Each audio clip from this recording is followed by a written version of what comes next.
பாருங்க இது வந்து a solid circular shaft. இதுக்கு முன்னாடி பார்த்த ப்ராப்ளம் hollow circular shaft. ஓகேவா? Transmit 75 kilowatt power at 200 rpm if the twist in the shaft is not to exceed 1 degree in 2 meter length of the shaft and shear stress is not to exceed 50 Newton per mm square. Determine the values of the shaft diameter. Assume the modulus of rigidity of the materials of the shaft as 100 kilonewton per mm square சொல்லிருக்காங்க. So போன சம்ல இதே மாதிரி தான், but அது வந்து hollow, இது வந்து solid. ஓகேவா? ஸோ இதை எப்படி நம்ம பண்ணணும்னு பார்க்க போறோம்.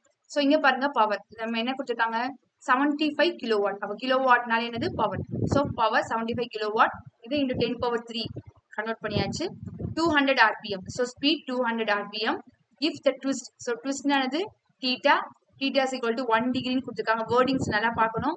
ஸோ இங்க பாருங்க 1 டிகிரின்னு கொடுத்துருக்காங்க. ஸோ 1 டிகிரி, டிகிரியை அப்படியே சால்வ் பண்ணக்கூடாது, அதை ரேடியனா கன்வெர்ட் பண்ணிக்கணும். So pi divided by 180. So next என்ன கொடுத்துருக்காங்க, லென்த் வந்து 2 மீட்டர் கொடுத்துருக்காங்க. நெக்ஸ்ட் ஷியர் ஸ்ட்ரெஸ் வந்து 50க்கு மேல தாண்டக்கூடாது. So 50 newton per mm squared. இங்க எல்லாமே மீட்டர் இருக்கிறதுனால நானுமே மீட்டர் கன்வெர்ட் பண்ணி வச்சிருக்கிறேன். 50 இன்டூ இந்த எம்எம் வந்து நம்ம மீட்டரா கன்வெர்ட் பண்ணோம் அப்படின்னா நம்ம என்ன பண்ணணும், டிவைட் பண்ணணும். ஸோ அதனால இது ஆல்ரெடி டிவைட்ல தான் இருக்குது. So 1 divide by 1000 whole square. So போட்டீங்கன்னா 1 நியூட்டன் பர் மீட்டர் வந்துடும். நெக்ஸ்ட் மாடுலஸ் ஆஃப் ரிஜிடிட்டி கொடுத்துருக்காங்க. ரிஜிடிட்டினா சி, இது எலாஸ்டிசிட்டினா ஓகேவா?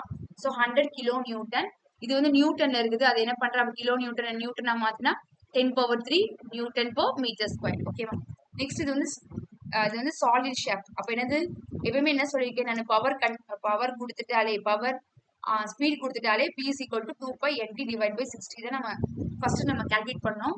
அந்த ஃபார்முலால போட்டு நம்ம டார்க் தான் கண்டுபிடிக்கணும். ஓகேவா? ஸோ பவருடைய value 75 10 power 3 into 60 cross multiply பண்ணியிருக்குது into 60 divide by 2 into pi into என்னுடைய வேல்யூ 200. ஆக்சுவலா இதை வந்து நான் கிராஸ் மல்டிப்ளை பண்ணி எழுதியிருக்கிறேன். ஓகேவா? அப்புறம் இங்க ஃபார்முலால மேல 2 பை n இருக்குது, கீழே 2 பை n இருக்குதுன்னு யோசிக்காதீங்க. So P into 60 cross multiply பண்ணிட்டு இந்த 2 பை n டிவைட்ல வந்துடும். ஓகேவா? அதான். ஸோ தேர்ஃபோர் டி உடைய வேல்யூ நம்ம சப்ஸ்டியூட் பண்ணியாச்சு, கண்டுபிடிச்சாச்சு. நெக்ஸ்ட் நம்மகிட்ட ஒரு கண்டிஷன் கொடுத்துருக்காங்க, shear stress not to exceed 50 newton per mm square அப்படின்னு சொல்லியிருக்காங்க. நெக்ஸ்ட் இதுல என்ன பண்றோம், நம்ம ஃபர்ஸ்ட் ஃபார்முலா போடுறோம். T is equal to pi by 16. இது வந்து solid ஷாஃப்ட்னால T by 16 into tau into d cube.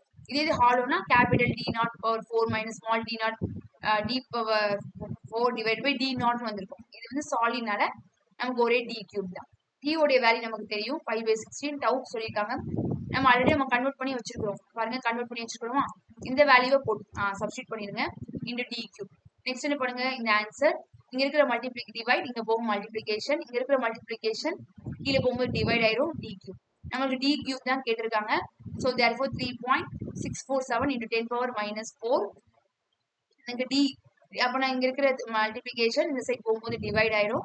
So therefore d is equal to 0.07 மீட்டர். நெக்ஸ்ட் கேஸ் 2 என்ன கேட்டிருக்காங்க, ஆங்கிள் ஆஃப் ட்விஸ்ட் வந்து நாட் எக்ஸிட் 1 டிகிரி அப்படின்னு கேட்டிருக்காங்க. அப்போ t by j is equal to c theta by l. அப்படி என்ன பண்ணுவீங்க, t உடைய வேல்யூ ஆல்ரெடி சப்ஸ்டியூட் பண்ணிருங்க. நெக்ஸ்ட் j உடைய வேல்யூ என்னது pi by 32 into d power 4. இது வந்து சாலிட் ஷாஃப்ட்னால. நெக்ஸ்ட் c உடைய வேல்யூ 100 into 10 power 3. theta உடைய வேல்யூ நம்ம ஆல்ரெடி கன்வெர்ட் பண்ணி வச்சிருக்கோம் 0.0174 டிவைட் பை லென்த் உடைய வேல்யூ 2. ஓகேவா? நெக்ஸ்ட் நமக்கு என்ன வேணும், d தான் கால்குலேட் பண்ணணும். நெக்ஸ்ட் என்ன பண்ணுங்க, இது எல்லாமே நீங்க என்ன பண்ணுங்க கால்குலேட் பண்ணுங்க. உங்களுடைய ஆன்சர் 870. நெக்ஸ்ட் என்ன பண்ணுங்க, இந்த டி நாட் பவர் 4 இந்த வேல்யூ தான் நமக்கு வேணும். ஸோ எது நமக்கு வேணுமோ அதை ஒரு சைட்ல கொண்டு போயிடலாம். ஸோ நான் ரைட் ஹேண்ட் சைட்ல கொண்டு போயிருக்கேன். இந்த 870 இருக்கிற மல்டிபிளிகேஷன் கீழே போகும்போது டிவைட். ஓகேவா? நெக்ஸ்ட் இது நீங்க என்ன பண்ணுங்க, சால்வ் பண்ணுங்க. சால்வ் பண்ணீங்க அப்படி இல்லை சால்வ் பண்ணாம நான் இங்க எப்படி எழுதிருக்கேன் அப்படின்னா, இந்த ஒரு வேல்யூ இருக்கா, நமக்கு டி தானே தேவை. அப்ப என்ன பண்ணுங்க 0.098 கீழே கொண்டு வந்துருங்க. ஓகேவா? ஸோ அப்ப நீங்க என்ன பண்ணுங்க, சால்வ் பண்ணுங்க. சால்வ் பண்ணிட்டு என்ன வரும், ஒரு ஆன்சர் வரும். அதை 1/4 போட்டீங்கன்னா உங்களுக்கு டி உடைய வேல்யூ 2.345 மீட்டர்ல கிடைக்கும்.